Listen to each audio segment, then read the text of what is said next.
For one of America's fastest-growing game sensations, oh, this is going to be a bust. It is What If. That's right. We're going to play an exciting episode of What If here on Wretched Radio, the game where we create a scenario for some they would consider it to be fantastic, and then we ask them, what if it's true? Tony, who's our first contestant today on What If? Todd, our first and last guest, has been hailed as one of the most brilliant journalists of our time, according to the London Observer. He's a contributing editor, ironically, for Vanity Fair. He was named one of the top 100 public intellectuals by Foreign Policy and Britain's Prospect. He studied in Cambridge and Oxford, and now he just hates God. He's the author of God is Not Great. He is Christopher Hitchens. Wow, fancy that. Christopher, thanks very much for being with us, sir. Hello. Christopher, we're going to have you play a game show today called What If. Are you game? Sounds all right. All right, here's what we've got for you, sir. We are going to play a game. I'm going to create some fantastic scenarios, and then you tell me, sir, what your response would be if these things happen to be true. Ready to go? Yeah. All right, here we go. Here's the first one. Now, I realize for you, sir, the author of God is Not Good, that you don't believe in God, but what if... God is not great, excuse me. God is not great. What? Now in paperback at fine bookstores everywhere. Mm-hmm. So what if God actually exists, sir? And what if he actually has provided everything for you? He's granted you life. He has given you health. He has given you food. He's given you the trees to write your screed against him. He's provided you royalties. It all came from him. What if that is true, sir? Would he not have been good to you? No. He wouldn't. Because if that were true, it would mean that I had an eternal supervising parent who would never die and let me get on with my life, never let me grow up, would keep me under surveillance. But you have, sir. And supervision every minute of my life. But you constantly asked me to be thanking and praising him. Yeah. I think it would that be wasn't part like, of the it would be scenario. like living in North Korea. I think it would be a horrible outcome. Well, not sure that God is Kim Jong-il, but what if what I said is true? Well, ask Kim Jong-il. He has a different opinion. Uh-huh. So if that is the God who's made you and created you, he's allowed you to live your life, shouldn't that be a sign of kindness to you? No. Oh. I don't want anyone's permission to live my life, thanks. All righty. Well, it's not that you've been asked or that you asked him. I think it's servile, and one is expected to constantly grovel as a result. All right, Christopher Hitchens, round two of What If. What if God exists? He's provided everything for you. He's kept you together by the power of his word. If that is truly God, do you believe that God, if he's provided everything for you, has rights on your life? No. Because? Why should he? What gives him this right? Because he owns you. He's created everything for you. He's kept you alive. I don't want to be owned. I don't want to be owned, and I don't recognize anyone's right to own me. Remember, we're playing a game of what if. I wrote my book exactly to teach people to emancipate themselves from the man-made slavery of religion, and you're giving the perfect instance of what I mean. I don't acknowledge anyone's ownership of myself. I know you don't acknowledge it, but what if he is God? Suppose that I grant your premise about him having made me and even treated me well, still doesn't give anyone ownership rights. Any more than I have these for my children. Okay, so even though he keeps you alive, he causes you to breathe, he provides you food and everything that is good, he doesn't have any rights to tell you what to do. Nothing. Does that mean that people who are sick and poor and hungry are excuse this obligation of thanking someone brokenly for owning them? Well, that isn't a part of the game show. I'm just asking you. Let's play another round here. No, I'm sorry. I think a question may take the form of an answer. All right. So here's question number 3 of our little game show called What If, with our special guest Christopher Hitchens, the author of God is Not Great, How Religion Poisons Everything, which is I hope, hyperbole, but even so. No, it isn't. Not if it postulates that I'm someone who's owned by someone else. All right. So that would ruin everything for me if it were true. Okay. So ownership is a bad thing? Of people, yes. Oh, okay. It's been widely considered. I mean, I know the Bible does call for slavery as it calls for genocide, but that doesn't make it right. Yeah, well, it doesn't, but we're playing what if it might be you, I don't know. You may take the Bible seriously for all I know. Oh, I sure do. What if there's a judgment day, sir? Just what if? What if? I know a crazy scenario for you, but a day when God causes you to give an account for every thought, every word, every deed. How do you think you'd do on that day, sir? Well, I would ask by what right?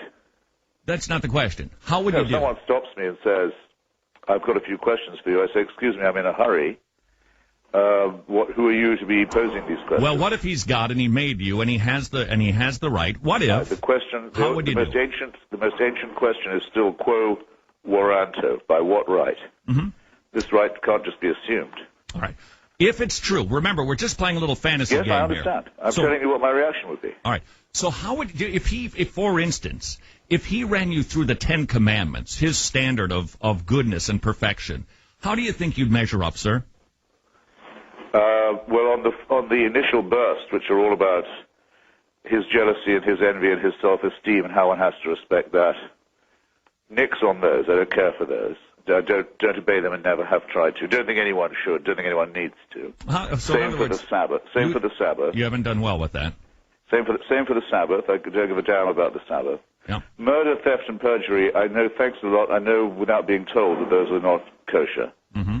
Honor the father and the mother. Rather depends how they behave towards me. And there's no commandment about taking care of your children. There's no prohibition of child abuse any more than there's any prohibition of slavery or genocide in the Ten Commandments. So I don't care about those either particularly. Have you made any graven images? Coveting, I think, is a good thing because it leads to emulation and innovation. It's a spur to do better if you're jealous or envious of other people's property.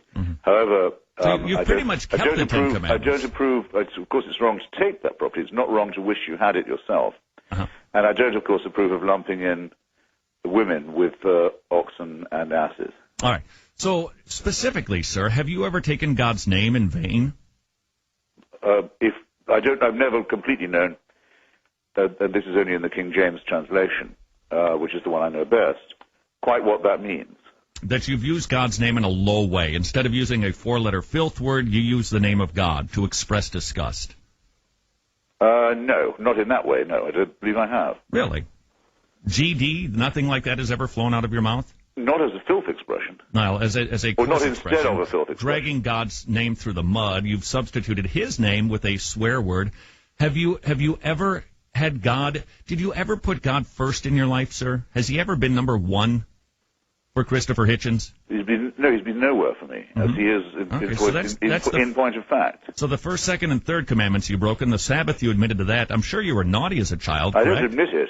Yeah, but you were naughty as a child, correct? Excuse me. It's not an admission, it's an assertion. Did your parents ever get upset with you as a child, sir? I dare say they did. Because you were naughty, so you broke that commandment. Murder. How do you know that's what it was for? I'm just guessing you're like every other kid I've seen. But that might not have made them upset. Mm-hmm. Because it's rather pathetic to have children and then expect them not to be naughty, don't you think? Mm-hmm. Well, I think the expectation is that they should be. I don't know. Are you a father? Yes, sir, I am. Sir, have you ever committed murder?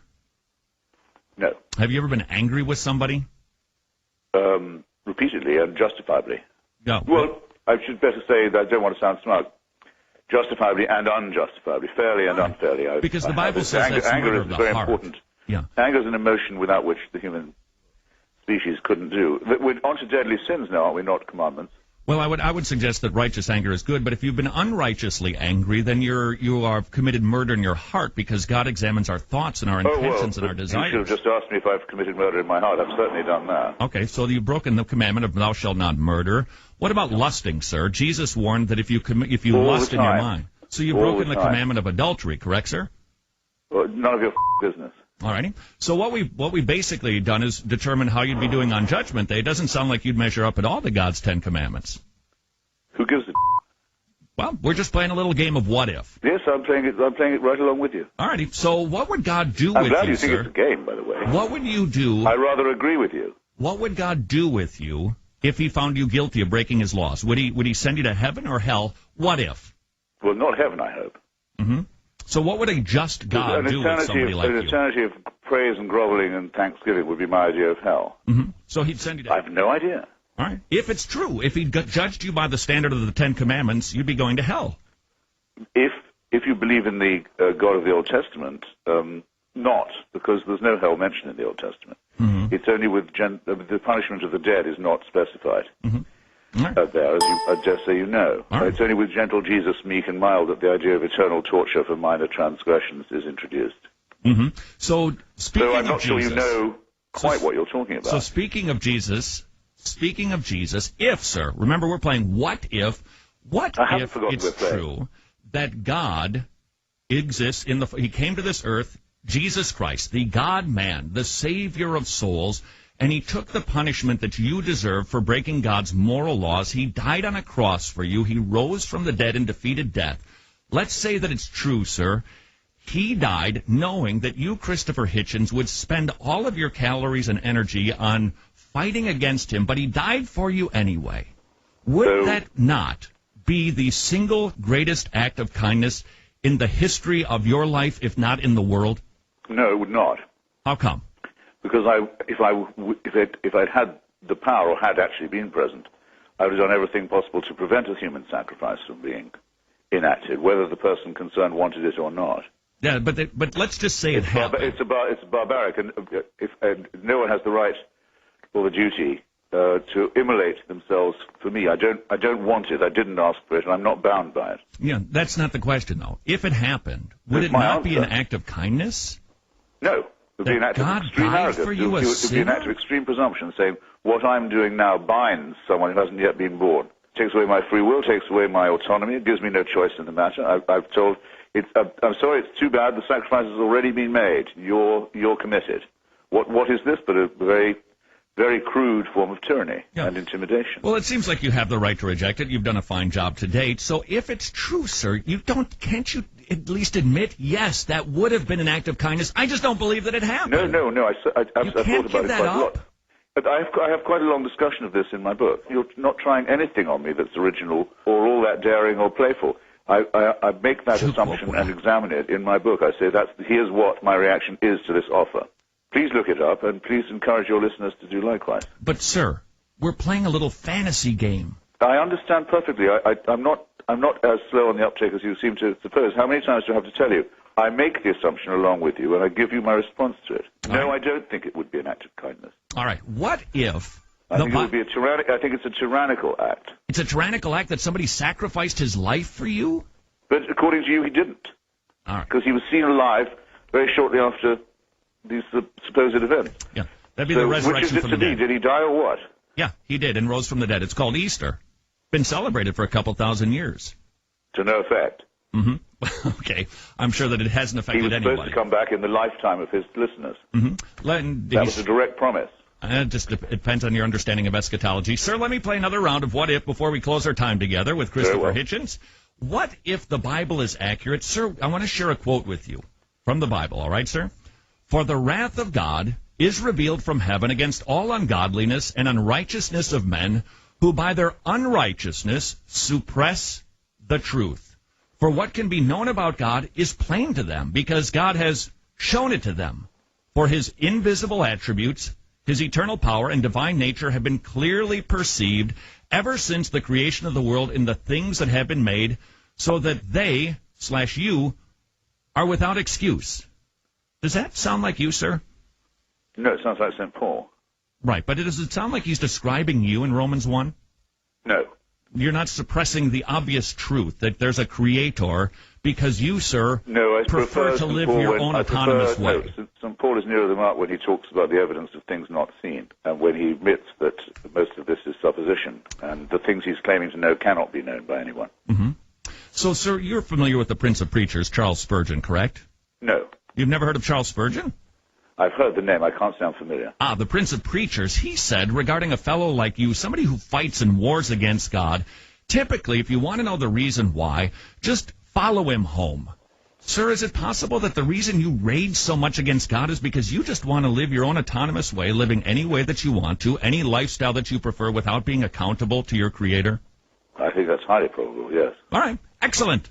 Sir, we appreciate your time. The book is called God is Not Great, How Religion Poisons Absolutely 100% Everything. Sir, we're grateful for your time. Thanks for playing our little game. Anytime. Goodbye, sir. What if? This is Wretched Radio.